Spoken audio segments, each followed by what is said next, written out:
దేవుని నామానికి మహిమ కలుగును గాక. ఆమేన్. ఈరోజు ప్రశ్న, సమస్త పశువులకును జంతువులకును పక్షులకును పేర్లు ఎవరు పెట్టారు? మరొకసారి ప్రశ్న, సమస్త పశువులకును జంతువులకును పక్షులకును పేర్లు ఎవరు పెట్టారు?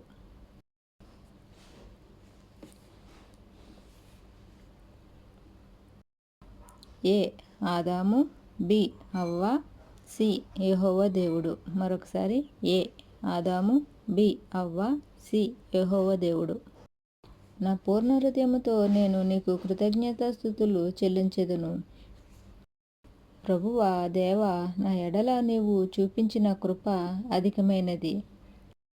పాతాళపు అగాధము నుండి నా ప్రాణమును తప్పించియున్నావు. దేవా, గర్విష్ఠులు నా మీద లేచియున్నారు. బలాత్యులు